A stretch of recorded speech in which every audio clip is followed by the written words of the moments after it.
Halo semuanya, sebelumnya perkenalkan terlebih dahulu, nama saya Maria Fantisia Monaniron dengan NIM 2101060049, mahasiswa program studi pendidikan kimia Fakultas Keguruan dan Ilmu Pendidikan Universitas Nusa Cendana Kupang. Dalam video kali ini, saya akan membawakan materi tentang larutan non-elektrolit. Nah, sebelum kita melangkah lebih jauh dalam materi yang akan saya bawakan, ada 3 pokok pembahasan utama yang akan saya bahas dalam materi kali ini. Yang pertama yaitu tentang larutan itu sendiri, kemudian yang kedua tentang jenis-jenis larutan, dan yang ketiga tentang komposisi larutan itu sendiri.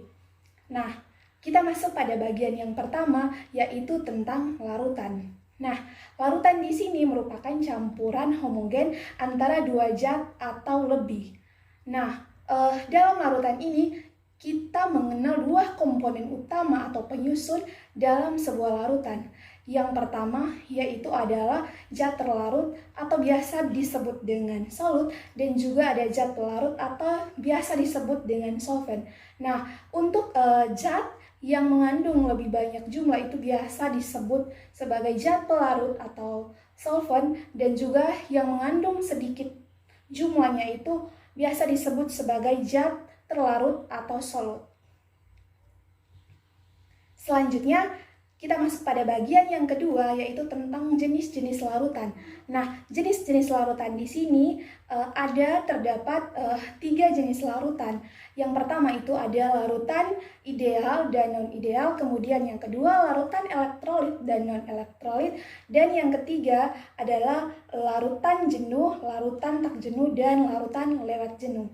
Nah, untuk yang pertama di sini kita akan melihat tentang jenis-jenis larutan non-ideal dan ideal. Yang pertama kita akan lihat tentang larutan ideal. Nah, dalam larutan ideal ini partikel-partikel pelarut dan terlarut yang dicampurkan berada dalam satu kontak satu sama lain. Pada larutan ideal, dengan zat terlarutnya itu molekular, gaya antaraksi antara semua partikel pelarut dan partikel terlarut itu setara. Dengan kata lain, misalkan dalam zat A dan zat B itu gaya antar partikelnya itu dapat kita lihat bahwa gaya antar partikel zat A dan zat A itu sama dengan gaya antar partikel zat A dan zat B, dan sama dengan juga gaya antar partikel zat B dan zat B. Sedangkan larutan ideal dengan zat terlarut ionik itu didefinisikan sebagai larutan yang ion-ionnya dalam larutan itu bergerak bebas antara satu dengan yang lain, dan baku tarik hanya terdapat dengan molekul pelarutnya saja. Hanya terjadi dengan molekul pelarutnya saja. Kemudian kita lihat ada 2 contoh di bawah ini. Nah, pada bagian A dan B ini ditanyakan manakah di antara zat berikut yang mendekati sifat larutan ideal. Nah, kita lihat pada bagian A, yaitu C6H6 dan CH3OH. Nah, di sini kita lihat terlebih dahulu bahwa larutan ideal itu merupakan larutan di mana gaya antaraksi pelarut dengan pelarut sama dengan gaya antaraksi pelarut dengan terlarut sama dengan juga gaya antaraksi terlarut dengan terlarut. Artinya bahwa pada bagian A di sini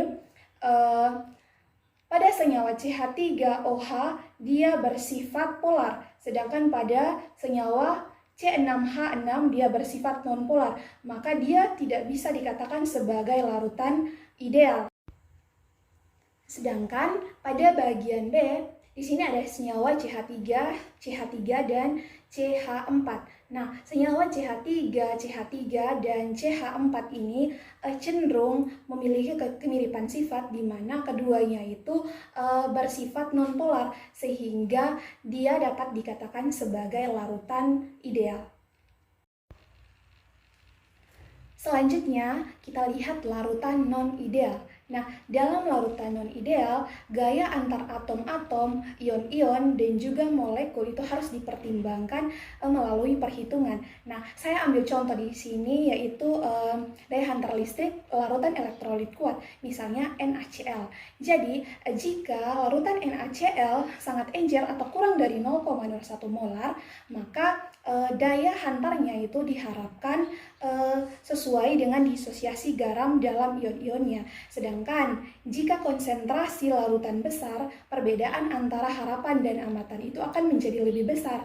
Nah, penyebabnya itu ion-ion yang berlawanan muatan itu akan menyebabkan gaya tarik-menarik, sehingga akibat tarik-menarik itu ion-ionnya semakin berdekatan, sehingga menyebabkan antaraksi elektrostasisnya itu melemah. Nah, selanjutnya kita masuk pada jenis yang kedua, yaitu jenis larutan elektrolit dan non-elektrolit. Nah, yang pertama kita lihat di sini tentang larutan elektrolit. Apa sih itu larutan elektrolit? Larutan elektrolit itu larutan yang dapat menghantarkan arus listrik. Nah, mengapa dikatakan larutan itu dapat menghantarkan arus listrik? Karena dalam larutan elektrolit itu ion-ion yang terlarut dalam larutan elektrolit yang terlarut dalam air itu akan terurai menjadi ion-ion. Hal itu yang menyebabkan larutan elektrolit ini dapat menghantarkan arus listrik. Kemudian zat-zat yang tergolong dalam larutan elektrolit atau contoh-contoh larutan elektrolit itu dapat kita lihat pada asam, basa, dan juga garam. Kemudian berdasarkan daya hantar listriknya, elektrolit ini kita bagi lagi menjadi dua bagian atau dua jenis. Yang pertama itu elektrolit kuat dan yang kedua ada elektrolit lemah. Nah, elektrolit kuat di sini ini merupakan suatu elektrolit yang terurai sempurna dalam air. Sedangkan pada elektrolit lemah itu ion-ionnya itu hanya terurai sebagian saja. Nah, selanjutnya kita akan lihat tentang larutan non-elektrolit. Apa sih itu larutan non-elektrolit? Jadi larutan non-elektrolit itu larutan yang jika di dalam air itu dia tidak terurai menjadi ion-ion tetapi berupa molekul. Hal itu yang menyebabkan larutan non-elektrolit ini tidak bisa menghantarkan arus listrik. Kemudian kita masuk pada jenis larutan yang ketiga, yaitu tentang larutan jenuh, larutan tak jenuh, dan larutan lewat jenuh. Yang pertama di sini kita lihat tentang larutan jenuh. Nah, apa itu larutan jenuh? Larutan jenuh itu larutan yang mengandung sejumlah solut yang terlarut dan akan mengadakan kesetimbangan dengan solut padatnya. Nah, atau bisa juga dikatakan sebagai larutan yang partikel-partikelnya itu sudah habis bereaksi. Nah, kita lihat dalam contoh ini untuk membuat larutan jenuh NaCl pada suhu 25 derajat Celcius, maka kita harus menambahkan NaCl itu berlebih dalam air dan mengaduknya terus sampai tidak ada NaCl yang melarut.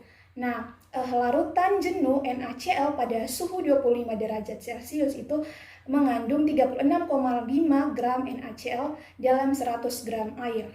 Kemudian untuk penambahan NaCl selanjutnya itu tidak akan berpengaruh terhadap konsentrasi larutan NaCl sendiri. Kemudian kita masuk pada yang kedua, itu larutan tak jenuh. Nah, larutan tak jenuh itu merupakan larutan yang mengandung zat terlarut atau solutnya itu kurang dari yang diharapkan untuk membuat larutan jenuh. Artinya bahwa jika NaCl seperti contohnya NaCl tadi, maka NaCl tadi itu konsentrasinya itu kurang dari 36,5 gram. Itu dikatakan dia merupakan larutan tak jenuh.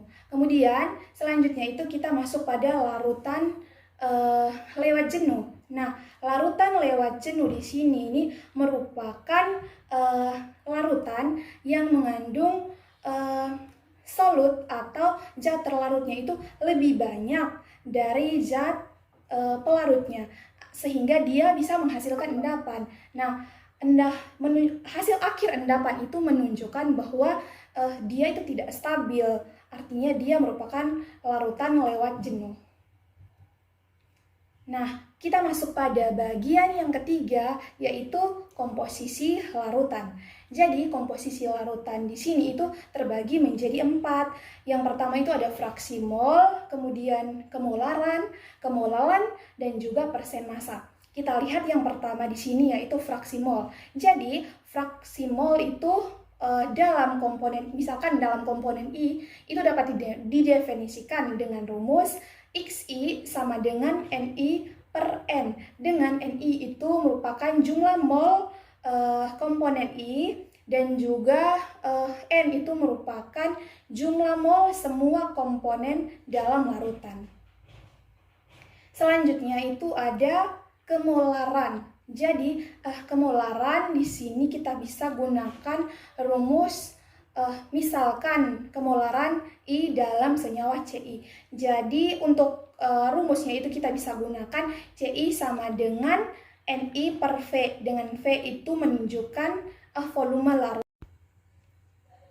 Yang berikutnya itu tentang kemolaran. Jadi kemolaran ini atau kita misalkan dalam suatu komponen I. Jadi komponen I, kemolaran komponen I didefinisikan sebagai jumlah mol I dalam sejumlah pelarut, dalam sejumlah massa pelarut. Nah, jika suatu larutan ini mengandung NB mol pelarut B dan Na mol pelarut A, maka massa pelarut atau Wa itu sama dengan Na dikali Ma.